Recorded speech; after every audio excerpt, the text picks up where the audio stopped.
ज्ञानशक्ति बलैश्वर्य वीर्य तेजांस शेषतः भगवच्छब्दवाच्यानि विनाहेर्गुणादिभिः सर्वाणि तत्र भूतानि वसन्ति परमात्मनि भूतेषु च सर्वात्मा वासुदेवस्ततः स्मृतः। ओम नमो भगवते वासुदेवाय। श्रीवत्साङ्कं घनश्यामं पुरुषं वनमालिनं शङ्खचक्र गदापद्मैः अभिव्यक्तचतुर्भुजं किरीटिनं कुण्डलिनं केयूरवलयान्वितं कौस्तुभाभरणग्रीवं पीतकौशेयवाससम् योऽन्तःप्रविश्य मम वाचमिमां प्रसूक्तां सञ्जीवयत्यखिलतारस्वधाम्ना अन्यांश्च हस्तचरणश्रवणत्वगादीन् प्राणान्नमो भगवते पुरुषाय तुभ्यम्। भगवते पुरुषाय तुभ्यम्। This is how Dhruva begins his glorious stuti, celebrated as Dhruva Stuti. One of the most inspiring segments of Srimad Bhagavatam. We relished 6 shlokas of the 12 which constitute Dhruva Stuti. And we saw how Dhruva begins his stuti expressing his sense of gratitude in a state of awe and wonder, and demonstrates his understanding of the very essence of all knowledge contained in all the Shastras. And we have also been seeing the gradual transformation happening in Dhruva.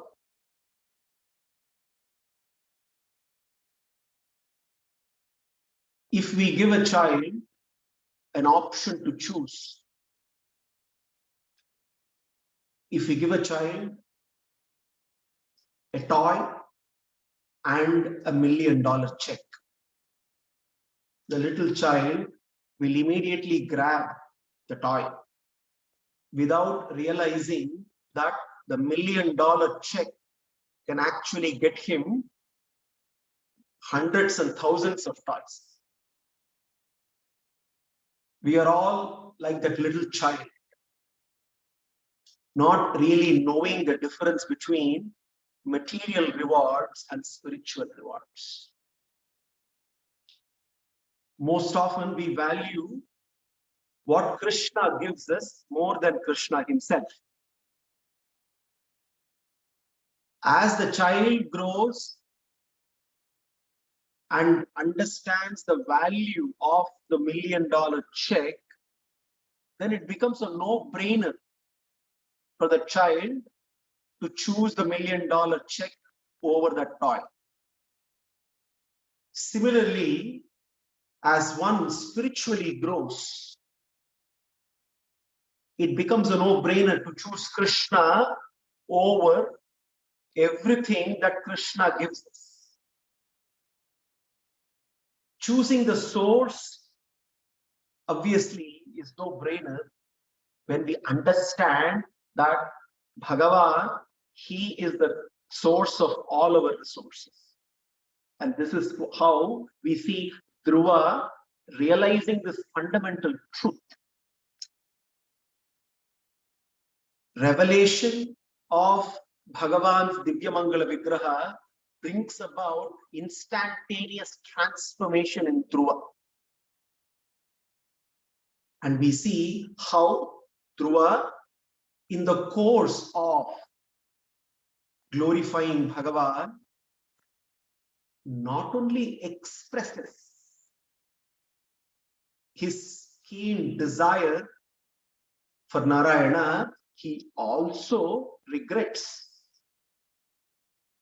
having chosen material rewards over him before he started this journey of discovering him. Dhruva continues his stuti. Tena smaranti atitaram priyamishamathyam. Ye chandavah sutasuhrugrahavittadharaah.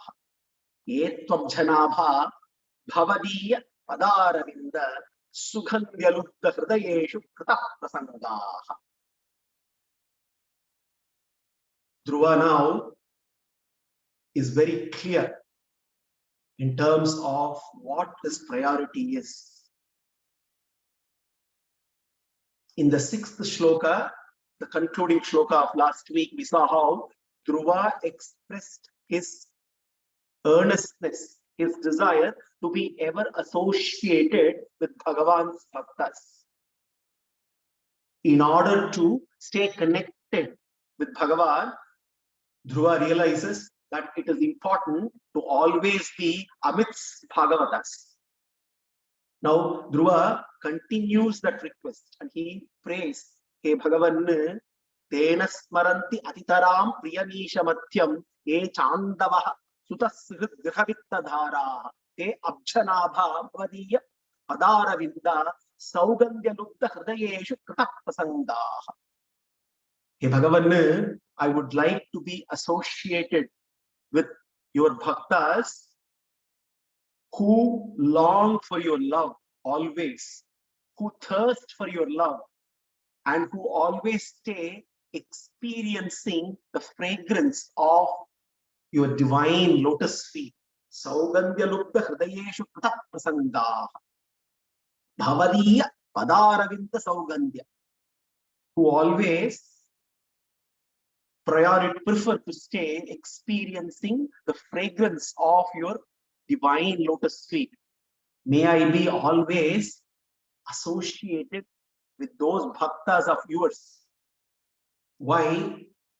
I now know and I realize that when I stay connected with the Bhagavatas, it becomes easy for me not to be attached to my own body and the relationships that arise because of me being embodied. Priyamishamathyam ye chandavaha stuta suhrut grahavittadharaah. Ye abjanabha, he says. He looks at Bhagavan and he addresses him as Abjanabha. Abjanabha is one who has a lotus-like navel. This address refers to Bhagavan being the cause of all causes and also his relationship with his creation. It is from this Abjanabha that the entire creation emanates. And therefore, by referring to Bhagavan as Abjanabha, Dhruva also expresses that if there is one relationship which is constant, which is eternal, it is that relationship between you and me. Every other relationship is only temporal. Every other relationship is subject to change. There is only one relationship between you and me, Hey Bhagavan, which is constant, never subject to change, which is eternal. Hey Abjanabha, now I realize. Now here, Dhruva is echoing the same message which Krishna gives in the Gita. In the process of explaining to Arjuna the various values that one needs to cultivate in order to gain ultimate wisdom, Krishna gives 20 values to Arjuna. Amanitvam, Madambitvam, Ahimsa, Kshantirajyavam, Acharyopasanam, Shaucham, Stairyam, Atmagraha, Indriyarteshu, Vairagyam, Anahankaramevacha, Janmamrutyujaravyadi, Dukkadoshanudarshanam, Asaktihi Anabhishwangaha, Putradhara Grihadishu. Asaktihi Anabhishwangaha, Putradhara Grihadishu. The value of being detached from Putradhara Grihadishu. Putra, children, Dhara, spouse, Griha, property. The same message here, Dhruva is echoing. Dhruva says, when I relate I stay connected in relationship with Bhagavatas, I can also be detached from my bodily relationship. Sutta Suhrut Griha Vittadhara. We need to here understand the message. It is not detachment from bodily relationships, does not mean a state of being uncaring, hard-hearted. Relationships are crucial. After all, we are all social beings. And therefore, we operate in this world only through relationships. And every relationship matters. More so, the relationship of a spouse, of children, and other close bandhus. So therefore, here the message is not that the relationships are not important. The message here is to know the difference between emotional dependence and emotional investment. And in any relationship is bound to have emotions, and one cannot avoid being emotional in relating to others. But one must avoid being emotionally dependent. Detachment from these bodily relationships means being emotionally independent. One needs to be emotionally invested because one needs to be compassionate, one needs to be caring. But at the same time, one needs to be emotionally independent as well. And therefore, every relationship, while it is important, every relationship needs to be seen as a vehicle to serve Krishna. Every relationship presents us an opportunity to serve Krishna. And how do we do that? By spiritualizing every relationship. How do we spiritualize our relationships? When we look at any relationship that we have, there are two key ingredients in any relationship. One being expectation, the other being contribution. Spiritualizing a relationship is to dramatically increase the contribution in the relationship versus expectation. Typically, in every relationship, we see expectations being more than contribution. What is in it for me? That's the very first question that comes to in defining every relationship. What will be done to me in this relationship? What's in it for me? Contribution, spiritualizing a relationship by increasing the contribution means contributing to the upliftment of the other. Upliftment so that the other also comes onto this path of serving and loving Krishna. This is the beauty of Bhakti Yoga. The beauty of Bhakti Yoga is it is all inclusive. The more we love Krishna, the more we fill our hearts with Krishna, the more place we have for everyone in our hearts. And we also realize that we can love Krishna both directly and also indirectly through every relationship that we have. We can serve Krishna directly and also indirectly through every relationship that we have. Bhakti ensures that we avoid the two extremes. The two extremes of alienation and obsession. No, these are the problems that we have in every relationship. Either we are on the one side of alienation, completely uncaring, or on the other side of obsession, completely, totally obsessed. Bhakti helps us to avoid both the extremes. The extreme of alienation, because we realize that after all, being Krishna's instruments, we do have a role to play. And the role we to play is to show compassion, to care. And at the same time, we also realize that it is only Krishna who is the ultimate well-wisher of all, and he is the ultimate protector. We can only pray for the other, but we cannot be the protector ourselves. Krishna is the ultimate well-wisher, the ultimate protector, and thus bhakti helps us to avoid both the extremes. So therefore here Dhruva is very clear in his head. He is clear-headed when he says that Tena smaranti atitaram priyamisha matyam echandavah suta suhrut grahavittadara ettvabjanada bhavadiya padaravindaha saugadyalubdha hridayeshu taprasangaha.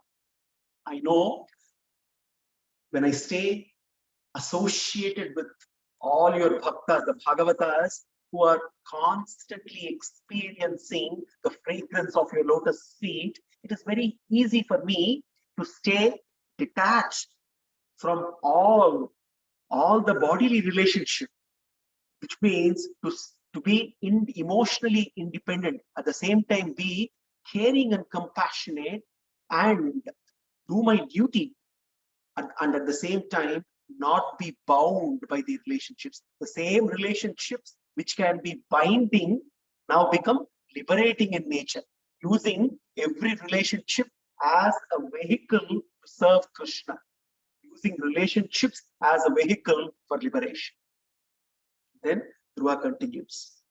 Divyannagar Vija Shari Shripa Deva Daitya Matyadivihi Parichitam Sadasat Visesham Rupam Savishtam Ajate Mahadadyanekam Natah Param Paramavedvinayatravadaha. Natah Param Paramavedvi Nayatravadaha. Param Paramavedvi. Hey Bhagavan, now I know. Aham Vedvi, says Dhruva. Looks at Narayana standing right in front of him. He says, Aham Vedvi. Now I know. Now I know. Without any doubt whatsoever. Parah Paranam Paramah Paramatma, the Shastras say. You are the Paramatma. Paramatma cha sarvesham adaraha parameshwaraha. Vishnu nama sarva vedeshu vedanteshta kiyate, declares Parashara. Narayana, you are the Paramatma, the Supreme. You are the Supreme. Param, Parama, the one who is matchless, one who is fearless. You are distinct and different from all the Chit and Achit, the Chetana Tattva, Achetana Tattva, this whole world which is made up of sentient and insentient. You are distinct and different from them. You are above and beyond them. And he says, Tiryan Nagat Vija Sharishripa Devadaitya Matyadivihi. This whole world, which is made up of different kinds of entities, the coming together of the Chetana Tattva and Achetana Tattva, the coming together of the Jivas and Prakriti, Tiriyan, trees, Naga, Tiriyan animals, Naga, trees, Dvija, different kinds of birds, Sharishripa, different kinds of reptiles, Deva, Daitya, Matyadivihi, all kinds, all various kinds of living beings, the Devas, the Manushyas, the Danavas, all classes of living beings. This whole universe is filled with all kinds of living beings, and I know that this Sthula Rupa is nothing but your own Sharira. This entire Jagat, the Sthula Rupa, which is the gross form, is nothing but your own Sharira. Your own Sharira, you are the Shariri, the Antaryami in every entity, and this whole universe is nothing but your Sharira. I realize that. The unmanifest and the manifest are all your Sharira. At the same time, I'm also blessed that you have revealed another form of yours, the divine form, the Narayana form. Bhagavan is standing right in front of Prahlada with his original form, which is distinct and different from this gross form, which is this whole universe. So I realize that this whole universe, which comprises of several kinds of species, living entities, and non-living and living entities is your body, is your sharira. And I'm also blessed to see the form which is also so very pleasing. So this is exactly what happens to Arjuna. Arjuna is awestruck when he is blessed with the Vishwarupa Darshana of Bhagavan. After a while, he cannot take it anymore. And he prays to Krishna to reveal. I praise to Krishna that he reveals to him his Narayana form, which is very pleasing to see. And therefore, Krishna, when he reveals it, also tells him, Durdashamidam Rupam Drishtavanasi Mama Deva Apyasa Rupasya Nityam Darshana Kankshina. Arjuna, this form of mine is not easy to behold.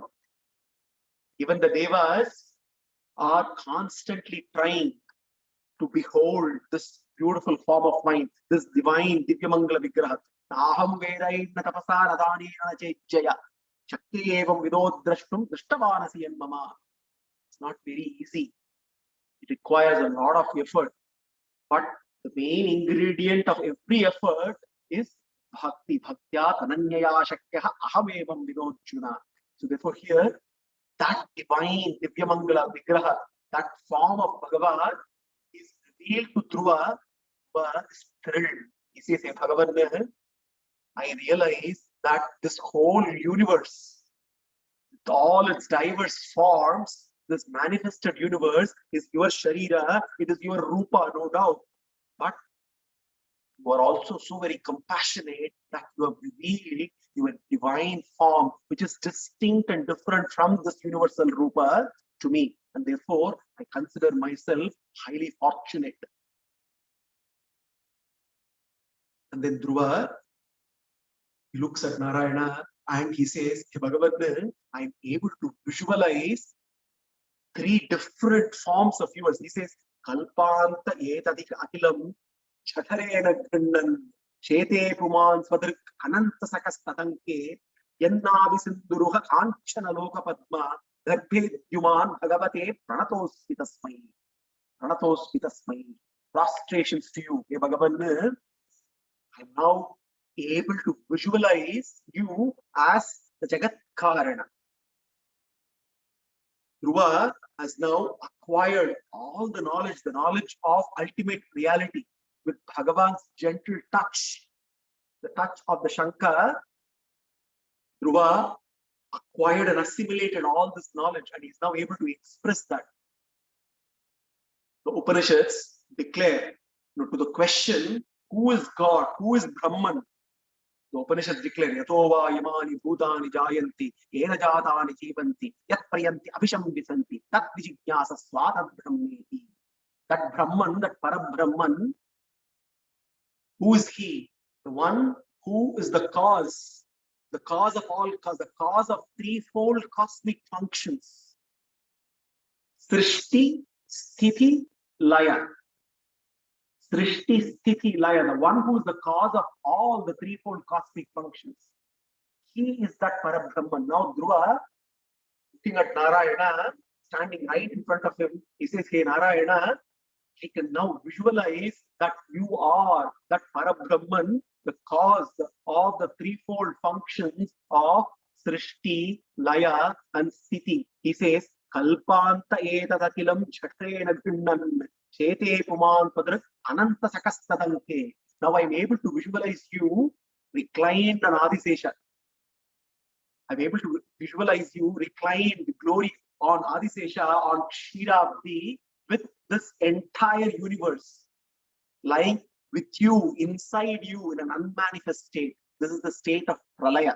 In the state of Pralaya, everything is in an unmanifest state, without names and forms, lying inside Bhagavan. Now I am able to visualize you in Yoga Nidra, reclined on Adisesha and Kshiravati, with everything else inside you, residing in you.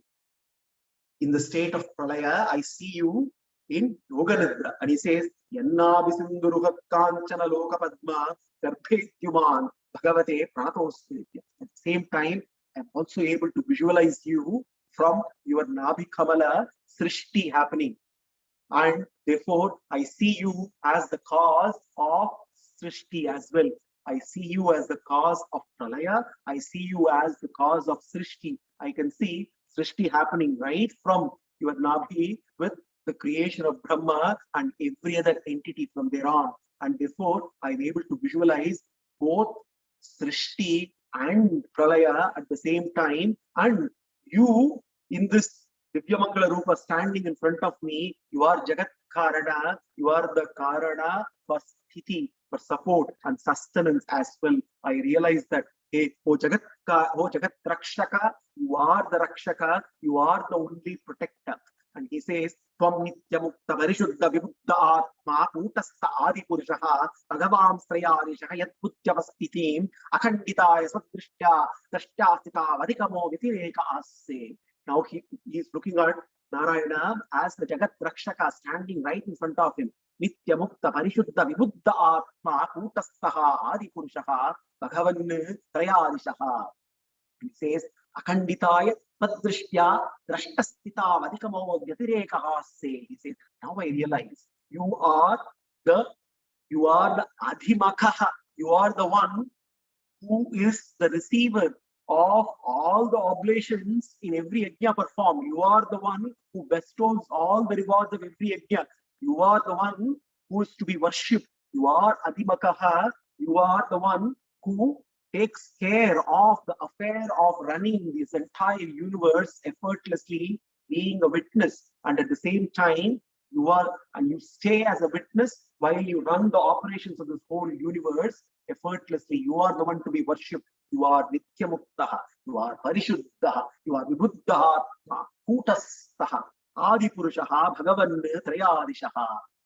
Comes up beautifully with several adjectives and glorifying Bhagavan here. He says, hey Bhagavan, you are distinct and different from every other entity. Why you are Bhagavan? Because Jnana Shakti Balaishwarya Veerya Tejam Sasheshataha Bhagavat Chabdavachani Vinaheye Gunadihi. You are uniquely endowed with limitless opulences of Jnana, Bala, Aishwarya, Veerya, Shakti, Tejas. Now, these 6 principal gunas are required for the threefold cosmic functions of Pralaya, Srishti, and Sthiti. Jnana and Bala, Jnana, omniscience, is fundamental for carrying out Pralaya, because it is very important to ensure to have the knowledge of all the karmic baggages, the balances of every individual entity. Because when everything goes into a state of Pralaya, the karma associated with every jiva stays intact. So it is Bhagavan's omniscience that ensures that nothing gets mixed up. And when Srishti happens, it is the karma of every entity that is responsible for the particular embodiment that every jiva takes. So therefore, Jnana and Bala, the strength that is required for performing Pralaya. So therefore, Jnana and Bala, 2 principal gunas for carrying out the cosmic function of Pralaya. Aishwarya, Veerya. Aishwarya, lordship. His Sankalpa Shakti, he wills. And with his Sankalpa, Srishti happens instantaneously. Aishwarya, Veerya, creative potency. Creative potency to create, and even though Bhagavan is the material cause, he does not undergo any change. He is immutable. He is changeless. That is because of his guna of Veerya. Shakti and Tejas, the 2 principal gunas to carry out the cosmic function of Sthiti, Rakshana, Shakti to protect, and Tejas, splendor, self-sufficiency. To protect, Bhagavan does not need anyone else or anything else. He is self-sufficient in carrying out. That is the guna of Tejas. Hey Bhagavan, you are Nityamuktaha, you are Parishuddhaha, you are Vibuddha, Nityamuktaha, you are eternally liberated because you are not bound by karma. You are karma phaladhata. You are the law giver. You are above the law of karma. Parishuddha, uncontaminated. Even though for the sake of rakshana, you indwell in every entity, you are blemishless. The blemishes of the entities you pervade do not contaminate you. Parishuddha, Vibuddhatma. You are full of knowledge, infinite knowledge. You are distinct and different from all the jivas who are caught in the bondage of samsara, whose knowledge is subject to contraction. Your knowledge never changes, is eternally constant. You are Vibuddhatma. The Bhagavan's Swabhava and Swarupa always remain changeless.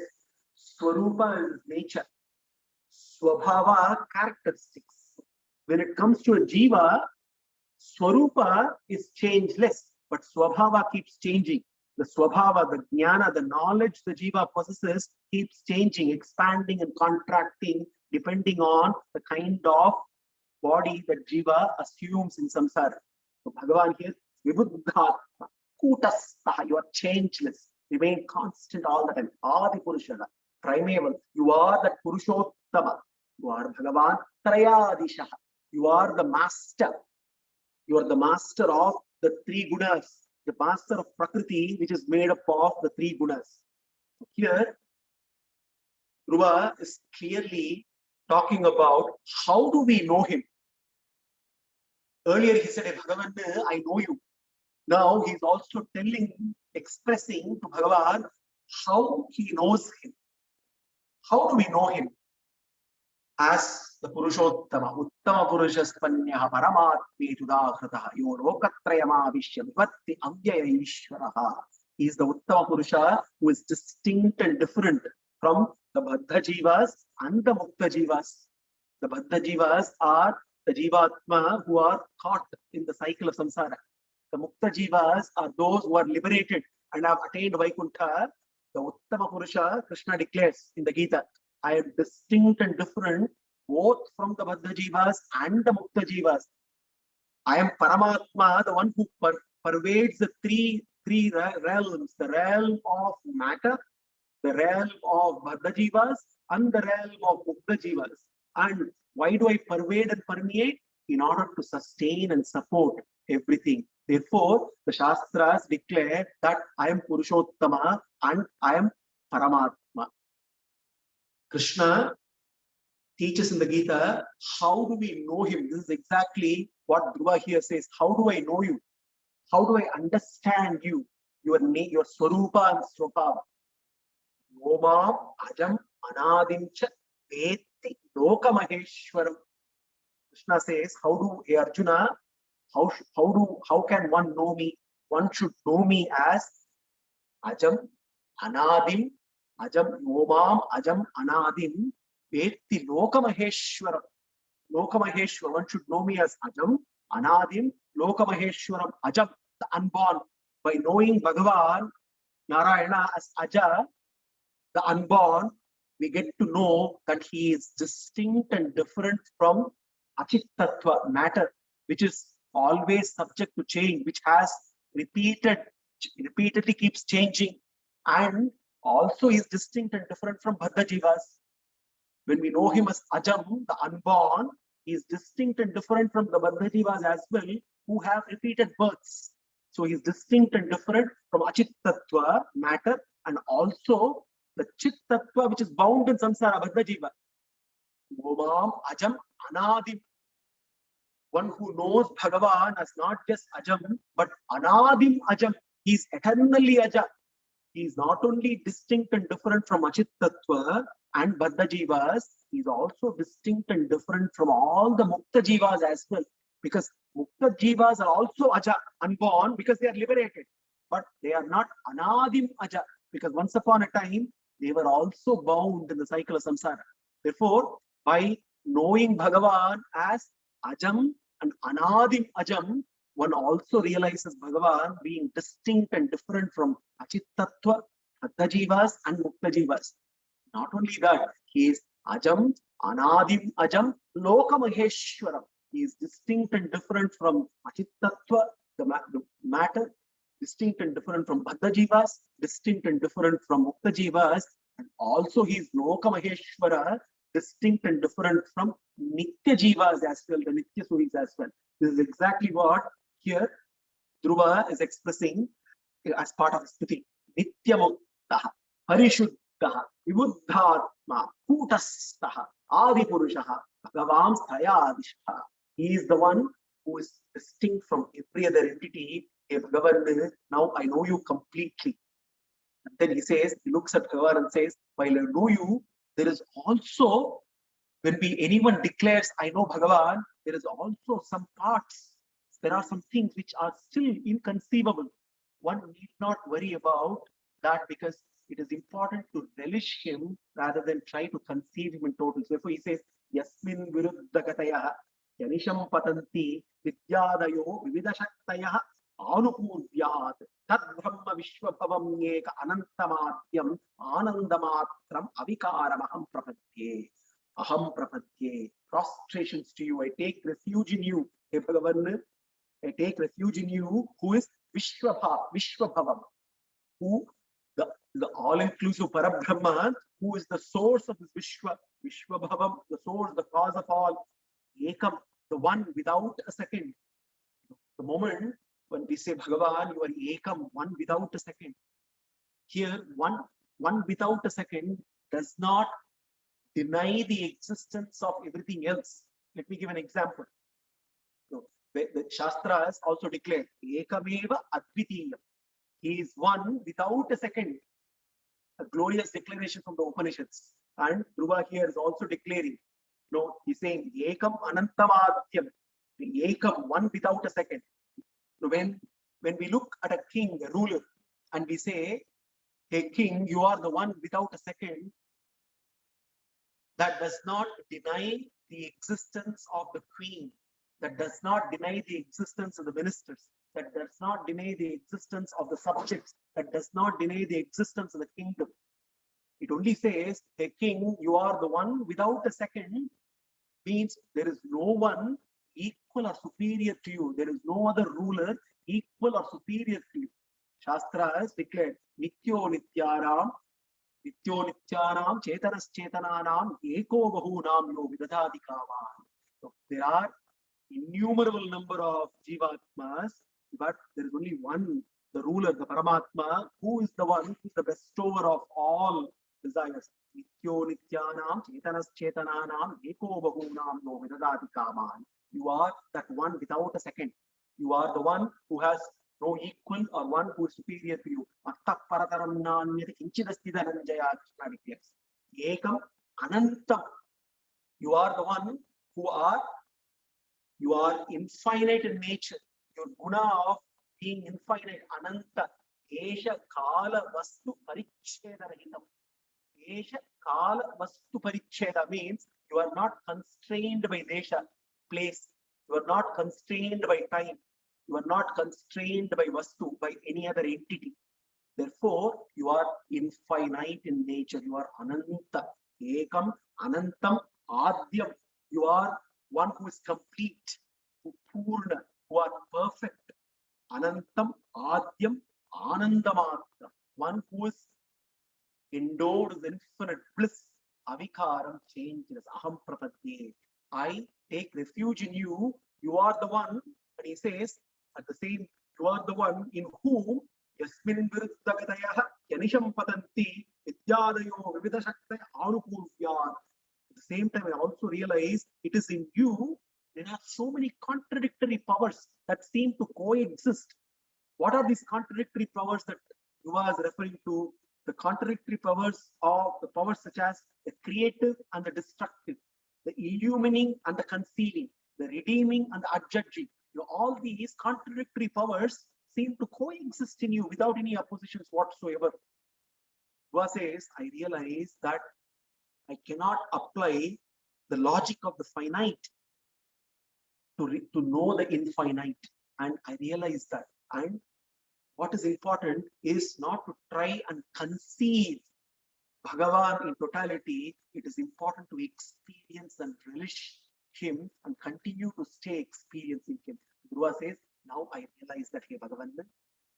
Then Dhruva concludes his stuti with, again he began his stuti on a grand note, and once again he concludes it even on a grander note, the crescendo of the song of Dhruva's stuti. Satyashisho ki bhagavan stavapada padmam ashis tathanuvajatah purusharthamurte apyevam anya bhagavan paripati dinan vashreva vatsakam anugraha katarosmat. Satyashisho hi bhagavam stavapada padmam ashis tathanuvajatah purusharthamurte. Looks at Narayana and says, Bhagavan, you are Purusharthamurti. You are the one who are, now I realize that you are the goal of all goals. You are the highest aspiration that anybody can have. And when one has the highest aspiration, your divine lotus feet becomes the ultimate object. Your divine lotus feet becomes the ultimate object of contemplation and also becomes the ultimate objective to attain. And therefore, there is nothing else to ask for. What can anybody ask for? What boon anybody can ask for? Here, the transformation of Dhruva is complete. The same Dhruva who begins the journey wanting a place which is higher, more exalted than Brahma's Loka, wanting to prove a point to his father, obtaining a grand place in this universe which he can call as his own, wanting the greatest material reward. The same Dhruva now concludes his stuti by saying, what can one ask for when you become the highest aspiration, hey Bhagavan? When you become the highest aspiration, Satyashiso hi Bhagavan Savapada Padmam Ashis Tathanuvajatah Purusharthamurti. You are Purusharthamurti. Your form, your divine Divya Mangala Vigraha is the source of all bliss. You are the goal of all goals. And when one realizes and experiences this divine form of yours, what else can one ask for? Because the source of all, everything that one would ever need is very much right in front of me. What should I ask for? There is nothing else that I can ask for. What says, Purusharthamurtehe apyevam anya bhagavan paripati dinam. I am after all a dina, a destitute, like many others, very poor when it comes. No, I don't have anything. No, Dhruva now realizes material riches or no riches whatsoever. Vashreva vatsakam anugraha katarosman.